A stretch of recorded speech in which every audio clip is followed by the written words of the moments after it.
Alhamdulillah. Ngopi, teman-teman. Letakkan di mana ya kopi ini ya? Oh, di sini.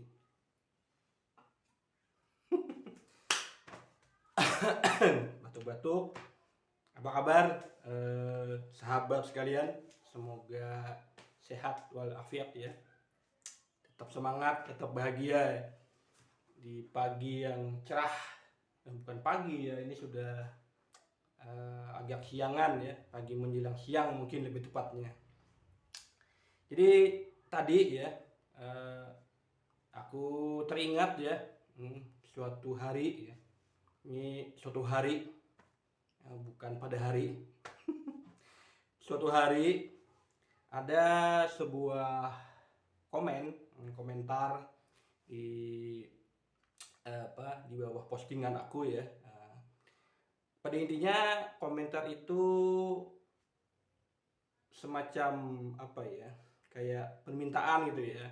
Minta aku mengajari bahasa Dayak gitu ya.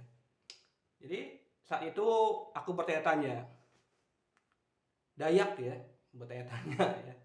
Mengapa aku jadi bertanya-tanya? Karena istilah Dayak itu sendiri itu kan secara halus ya, maknanya adalah pedalaman. Nah, orang Dayak itu berarti orang-orang yang tinggal di daerah pedalaman Kalimantan, baik itu selatan, timur, barat, utara maupun Kalimantan lainnya, termasuk juga tentunya di daerah Malaysia ya, Sarawak, Sabah, Persekutuan Labuan, dan juga di daerah Brunei Darussalam itu ya. Nah, dari situ ya, aku pikir ya, ini Dayak yang mana ya. Saat itu aku dia langsung bertanya ke dia ya sekadar bertanya-tanya saja. Karena ini kan agak apa ya, apa sebenarnya sih kalau dikaji menarik ya, orang kan bilangnya Dayak gitu kan, seakan-akan Dayak itu hanya satu suku ya, padahal orang-orang pedalaman ya di Kalimantan itu banyak sekali ya suku ya. Jadi banyak sekali suku yang ada di pedalaman Kalimantan ya, yang diturunkan dari rumpun-rumpun ya yang ada ya. Misalkan ya, rumpun Oddanum ya misalnya. Rumpun Oddanum itu menurunkan suku Ngaju ya, suku Maanyan ya, suku Lawangan ya. Dan masing-masing suku itu juga akan menurunkan sub-suku berikutnya. Misalkan suku Dayak Ngaju tadi ya, itu menurunkan suku Bakumpai ya, suku Berangas, dan lainnya. Begitu pula dengan rumpun-rumpun yang lain ya. Sebut saja yang agak jauh ya dari tempat tinggalku, di daerah sana ya, di Kalimantan Utara ya, masuk Sarawak, itu ada rumpun Apau Kayan ya. Apau Kayan ya, itu menurunkan 3 suku besar ya. Ada suku Dayak Kayan, ada suku Dayak Kenyah ya, ada suku Dayak Bahau ya. Nah, dan setiap suku tadi juga menurunkan sub-sub suku lainnya ya, yang di bawahnya gitu ya. Nah, daripada pusing ya, jadi aku sebut saja ya, Dayak di situ yang dimaksud yang dekat-dekat di daerahku ya, itu mungkin maksudnya ya. Jadi ya yang paling luas ya, yang paling banyak penuturnya itu adalah Dayak Ngaju ya. Jadi Dayak Ngaju itu penuturnya itu hampir di seluruh Kalimantan Tengah ya. Hanya ya beberapa kabupaten yang bukan penutur bahasa Dayak Ngaju ya. Sebutlah misalkan Barito Timur ya, dan Barito Selatan itu dihuni oleh orang-orang Dayak Maanyan ya.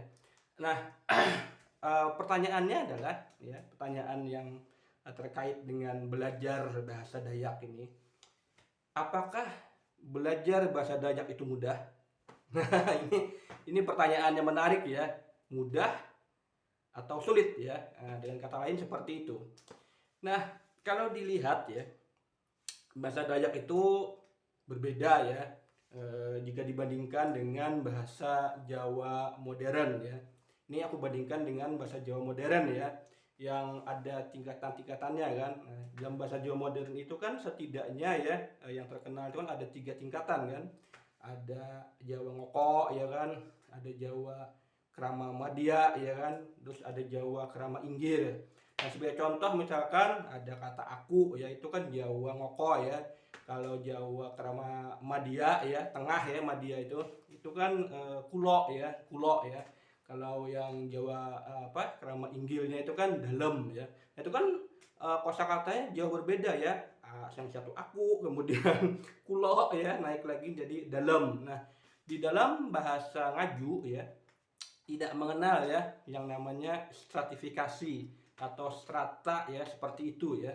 Dan konon ya sebenarnya yang pernah aku tahu ya bahasa Jawa itu kan sebenarnya juga ya dulunya ya itu tidak mengenal istilah stratifikasi seperti itu ya, karena orang Jawa kuna ya kan, Jawa tuh pakai A ya sebenarnya bukan O ya, Jawa kuna yang dikenal dengan bangsa Kawi ya, yang kemudian berubah menjadi bangsa Jawi dan akhirnya dikenal dengan bangsa Jawa, itu kan juga berasal dari Formosa ya, dari Taiwan juga kan, merupakan bagian dari bangsa Austronesia ya. Nah, dari Taiwan ke Kalimantan lalu ke Pulau Jawa ya, yakni khususnya di daerah Gunung Selamet ya. Ini konon ya aku juga ya baca-baca juga ya, bukan pelaku sejarah, karena yang namanya sejarah ini kan banyak versi ya. Ya kita yang hidup pada masa saat ini kan ya sekadar tahu dari mulut ke mulut ya kan, dari teks bacaan. Nah, jadi bahasa Kawi itu ya kalau kita telusuri ya bahasa Jawa yang apa adanya itu ya, yang bukan yang ada stratifikasi itu, kalau tarik ya ke seragamannya dengan bahasa-bahasa Austronesia yang lain ya, sebutlah misalkan bahasa Dayak Ngaju tadi ya, itu masih ada kesamaannya loh. Misalkan dalam hal bilangan ya, bilangan. Bahasa Dayak Ngaju ya satu itu IJ ya, IJ ya. Bahasa Jawa kan siji. Nah, antara IJ dan siji itu kan mirip kan, sama maknanya satu ya kan. Terus bahasa Dayak Ngajunya itu tiga itu telok ya. Nah, atau telu. Nah, dalam bahasa Jawa yang apa-apa adanya itu kan telu kan. Nah, telok dan telu kan sama ya. Nah, maknanya tiga. Begitu pula dengan empat ya. Dalam bahasa Dayak Ngaju itu empat itu epat ya. Teman-teman dalam bahasa Jawa ya itu papat. Nah, lima juga begitu ya. Jawa lima ya, yang pakai A ya. Dan Dayak Ngaju lime, kan sama itu ya. Cuma hanya pergeseran dalam hal fonem saja. Maknanya kan sama. Nah, berbeda dengan bahasa Jawa yang modern itu ya, yang konon ada stratifikasi itu dimulai pada masa Mataram Islam ya. Jadi ini Mataram Islam ya, bukan Mataram kuno yang jauh, bukan ya, Mataram Islam ya. Karena pada masa itu ya secara politik kerajaan Mataram Islam ya, terutama itu pada masa Amangkurat II itu sudah banyak ya tergantung dengan kolonial Belanda ya dalam menghadapi musuh-musuhnya. Nah, jadi secara politik sebenarnya pada saat itu ya Mataram Islam itu sudah tidak bertaring sebenarnya. Nah, untuk agar masyarakat ini masih menghormati kaum elit mereka, maka diciptakanlah bahasa elit atau bahasa bangsawan ya Mataram Islam ya, dengan mengadopsi banyak bahasa Sangsekerta ya. Makanya ada perbedaan kan antara bahasa Ngoko, Kromo Madya dan Kromo Inggil ya. Nah, kembali ke bahasa Dayak Ngaju tadi itu ya. Bisa dikatakan ya lebih mudah ya, lebih mudah dipelajari, dikuasai gitu ya, jika dibandingkan dengan bahasa Jawa modern yang ada stratifikasinya seperti tadi yang aku sebutkan. Itulah juga yang menyebabkan para pendiri bangsa kita pada masa itu lebih memilih bahasa Melayu ya sebagai bahasa negara kita daripada bahasa Jawa yang dianggap susah untuk dipelajari ya, karena kan itu ada tingkatan-tingkatannya kan. Nah, itu yang pertama ya pertanyaannya. Terus hal yang lain ya dari komentar orang tadi itu yang terkait dengan belajar bahasa, Ini sebenarnya sebuah kebahagiaan tersendiri ya. Mengapa aku katakan demikian? Karena ada orang luar ya yang ingin belajar ya bahasa Dayak. Ini sebuah kebahagiaan sebenarnya ya, sebuah hal yang sangat positif ya di dalam hal pelestarian bahasa Dayak ya yang ada di Kalimantan, entah itu Dayak Ngaju, Dayak Nganyan, Dayak Kenyah, Dayak Iban dan sebagainya itu.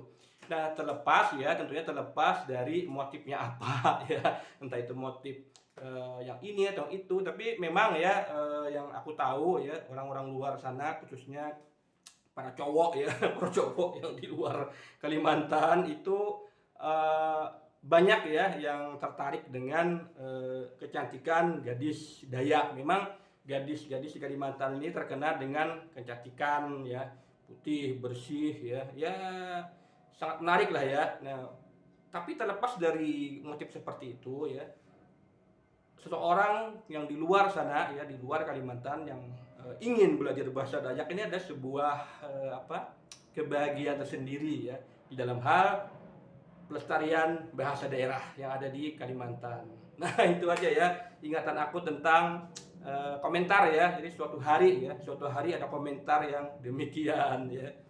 Oke ya, sahabat, ini hanya berbagi saja ya. Terima kasih ya sudah berkenan menonton ya. Jadi menonton itu melihat dan menyimak ya.